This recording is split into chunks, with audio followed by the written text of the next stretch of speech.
Qui est sorti gagnant hier soir? J'ai envie de dire Jean-Luc Mélenchon.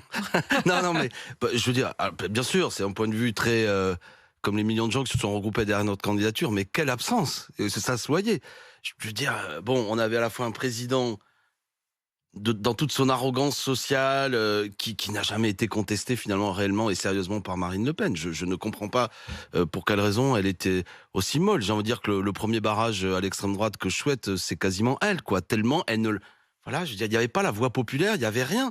Le Macron s'est amusé d'elle en mettant à nu quelque chose que Jean-Luc Mélenchon avait déjà dit. C'est pas une vraie augmentation des salaires qu'elle propose. Sur la retraite, on comprenait rien. Lui veut l'allonger et elle, finalement, ne veut pas la réduire.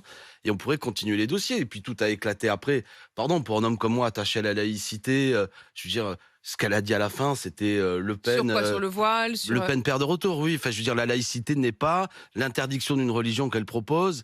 Et cette situation évidemment de tension intolérable que tout esprit républicain attaché au minimum de liberté publique peut pas accepter, l'interdiction des signes religieux dans la rue. Bon, donc elle est vraiment, de ce point de vue-là, c'est très Elle a décevant. subi pour vous? Oui, mais moi, surtout, si vous m'invitez, c'est que j'ai envie de représenter cette troisième force qui s'est exprimée au premier tour et qui, comme vous l'avez entendu, dit bon, parce que franchement, chez mes amis, il peut y avoir deux attitudes, enragées, et je sais que beaucoup de gens d'entre nous se sont dit hier soir, indiscutant la présence de Jean-Luc Mélenchon, qu'on l'apprécie ou pas, aurait donné à ce débat une autre tenue, une autre précision, une voix populaire aurait été entendue, et Emmanuel Macron n'aurait pas pu, pardon, dérouler autant par moment avec une telle aisance, donc ça valait le coup, et ce qui nous garde... Vous avez presque regretté qu'elle fasse pas le job.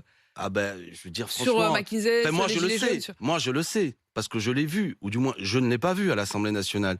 Et il y avait un peu cette Marine Le Pen absente à l'Assemblée nationale, qui se bat pas sur la retraite, pour la défense de la retraite, qui est peu présente. Elle s'est pas battue, quoi. Bah, c'était un peu ça. Alors bon, là, elle maîtrise les chiffres, et puis je veux pas être déshonorant, etc. Mais je veux dire, il faut faire entendre ce qui se passe dans le pays. Ce pays est en colère. Vous voterez Emmanuel Macron sans état d'âme. Je n'ai pas du tout dit ça. Moi, je suis comptable d'une grande force qui regroupe des gens aujourd'hui qui vont peut-être utiliser un bulletin de vote pour battre Marine Le Pen ou qui n'arriveront pas à voter pour un homme qui a été brutal durant ce quinquennat, qui a des projets sociaux réactionnaires. C'est évident. Donc la solution, elle est dans quoi? Dans ce que nous avons dit, et je profite de ce micro pour dire que, à l'occasion des élections législatives, l'affaire n'est pas perdue.